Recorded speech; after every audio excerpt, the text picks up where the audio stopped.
She looked at him with tired eyes and said, "I'm not pretty." He didn't laugh, he didn't walk away. He just said something that changed her life forever. "That's fine, I need honest, not fancy.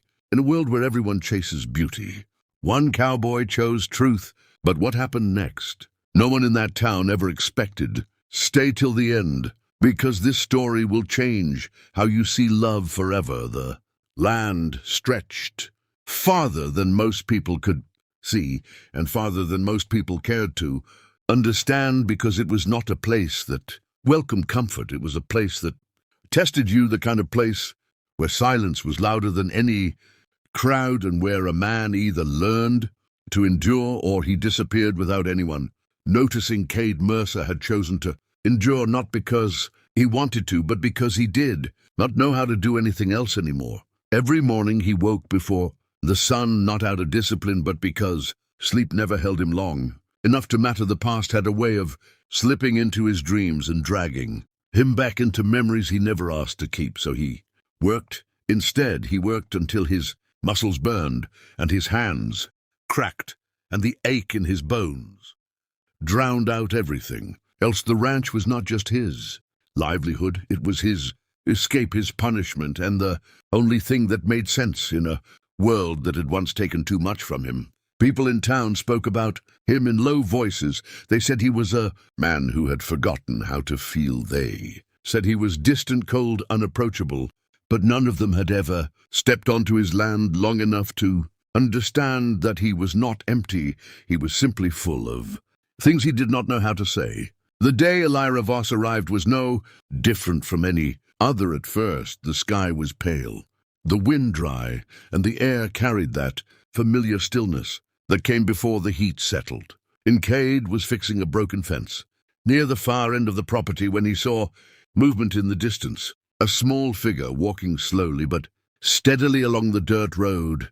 At first he ignored it. People passed by, sometimes travelers lost or curious, but they rarely stayed, and he preferred it that way. But this one did not pass by. She kept walking toward the gate, each step deliberate, as if turning it back was not an option she allowed herself.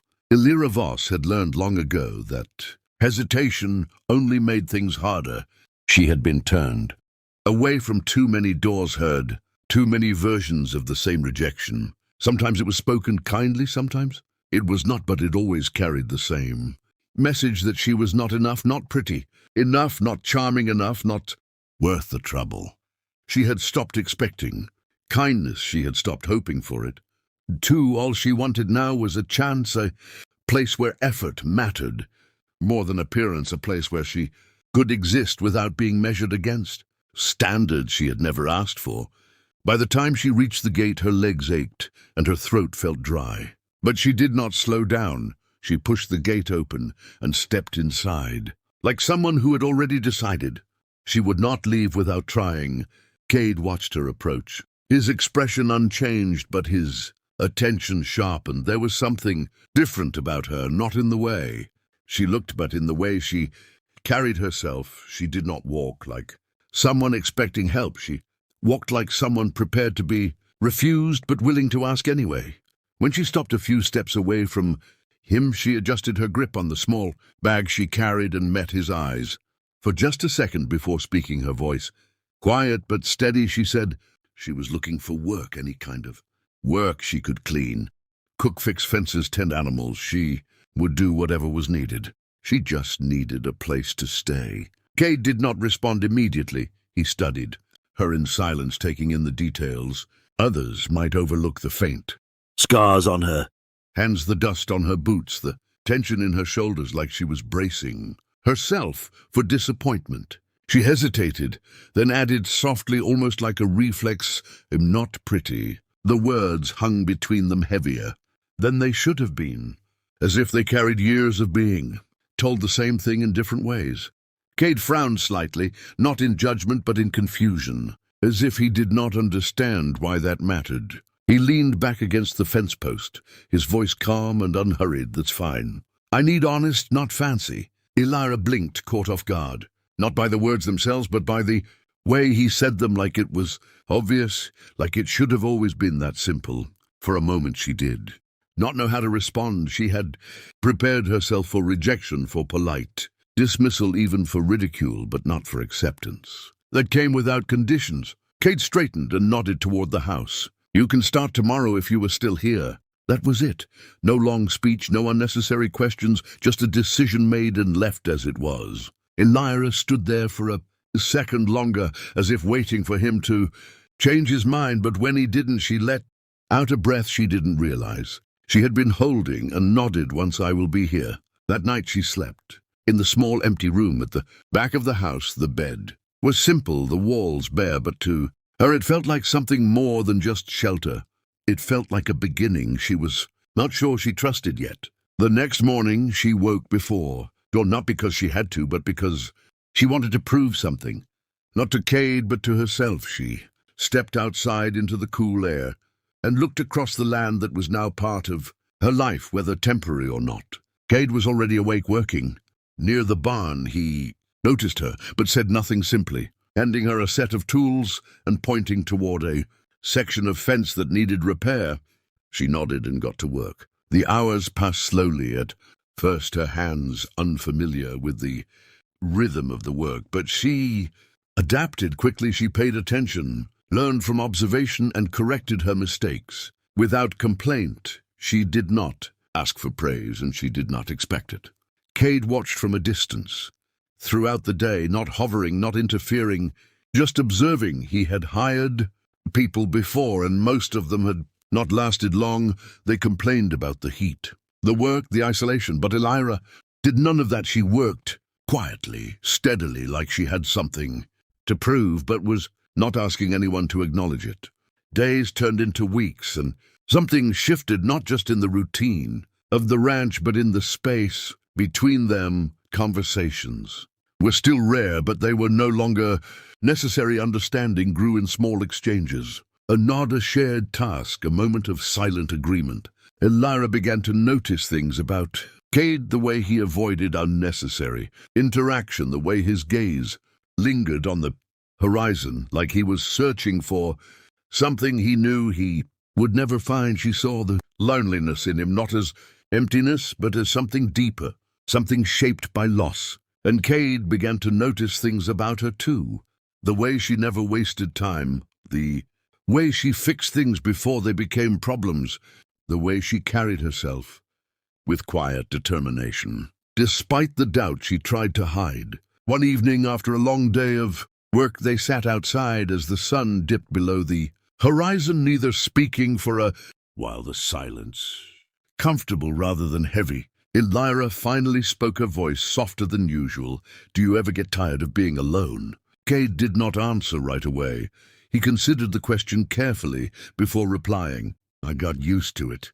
She nodded, understanding more than she let on, because she knew what it meant to adapt to loneliness rather than choose it. The wind moved gently across the land, carrying with it the scent of dust and something else, something that felt like change, even if neither of them was ready to name it yet.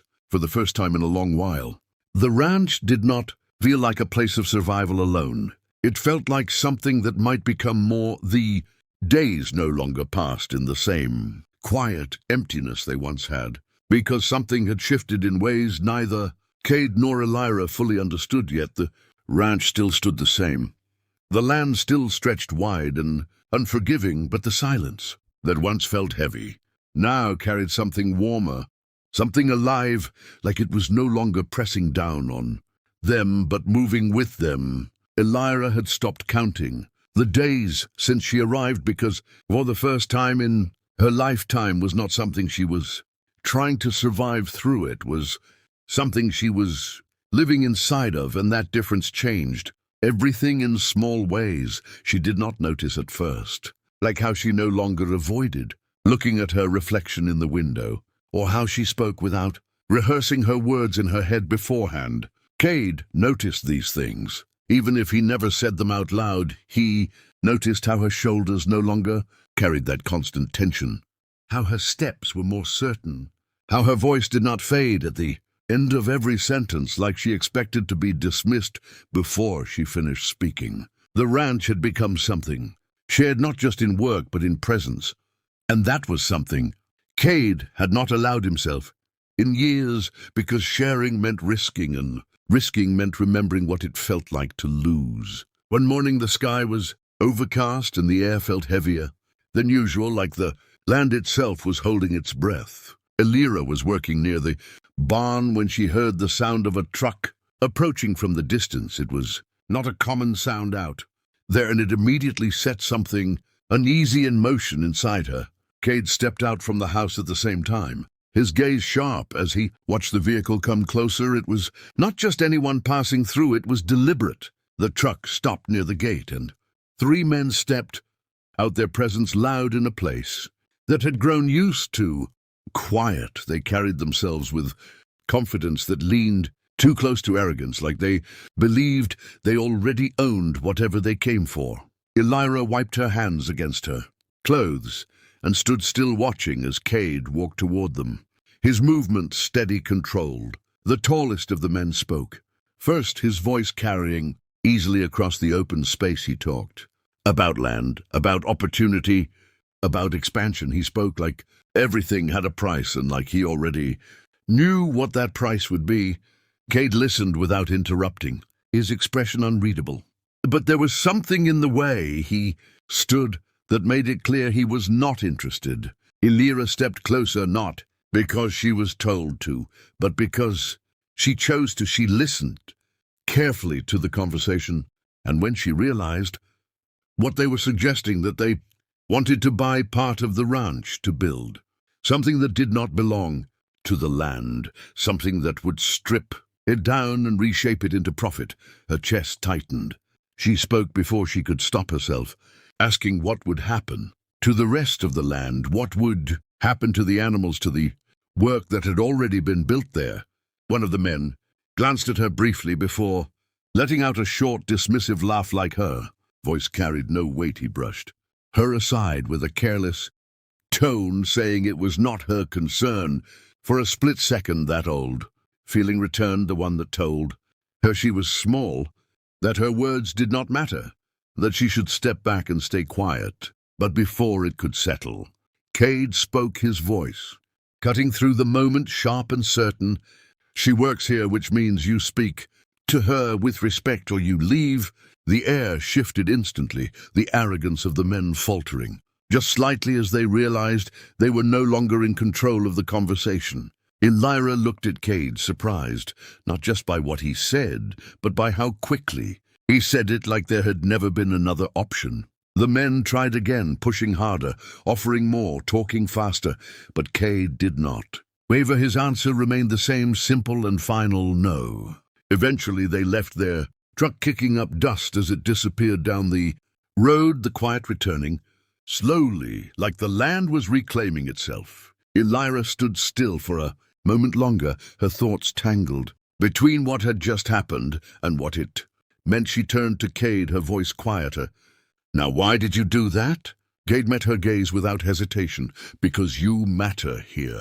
The words settled into her, deeper than anything else ever had, because they were not spoken to comfort her, they were spoken as truth, simple and unchanging. Something shifted inside her in that moment, something that had been waiting for years to be acknowledged, not by the world but by herself. The days that followed carried a new kind of energy, not rushed, not overwhelming, but steady, like something important had been set into motion. Elira worked with the same dedication as before, but now there was something else in it. Something lighter, something freer. She no longer felt like she was trying to earn her place. She felt like she already had one. Cade noticed that too, and though he did not say it, he found himself watching her more often, not out of concern, but out of something he had not felt in a long time. Something close to admiration. One evening, as the sun stretched low across the horizon, painting everything in warm, fading light, Elira sat on the fence, her gaze fixed on the distance, like she was looking at something beyond what was visible. Cade joined her after finishing his work, standing beside her in silence for a while. The quiet between them was no longer empty. It was full of everything they had not said and everything they did not need to. She spoke eventually, her voice thoughtful. Do you ever think about what could have been different? Kate considered the question longer than usual, his answer slower than his usual certainty sometimes. She nodded slightly as if that was enough, because she understood that some thoughts were not meant to be fully explained. After a moment she spoke again, softer this time. I used to think if I looked different, everything would be easier. Kate glanced at her, then not with confusion, but with a kind of quiet understanding. He did not try to argue with her past or dismiss it. He simply said, "Easier does not always mean better." She let out a small breath, something between a laugh and a sigh maybe. The sky darkened gradually, the first stars beginning to appear, and with them came a sense of stillness that felt complete rather than lonely. Elira turned her head slightly, looking at him. "Do you still think I am not fancy?" Kate gave a faint, almost unnoticeable smile. Never needed fancy. She held his gaze for a second, longer, and in that moment something settled fully inside her, not uncertainty, not doubt, but clarity. For so long she had believed that her worth was something that needed to be proven, shaped, adjusted, until it fit what others expected, but standing there now she realized that none of that had ever been true. She had never been lacking. She had simply been seen by the wrong eyes. And now she was not. The wind moved softly across the land, carrying with it the quiet rhythm of a place that had become more than just survival. It had become belonging. Cade, who had once lived surrounded by silence that echoed with absence, now found that the presence beside him did not disturb his peace, it completed it. And Elira, who had once whispered, "I'm not pretty," as if it were an apology, no longer felt the need to say it at all, because she finally understood that being seen for who she truly was had always mattered more than being seen as something she was not. And in that understanding, something lasting took root, not loud, not dramatic, but steady and unshakable, like the land beneath their feet. A life built not on appearance or expectation, but on honesty, trust, and the quiet kind of love that does not need to prove itself to anyone to be real.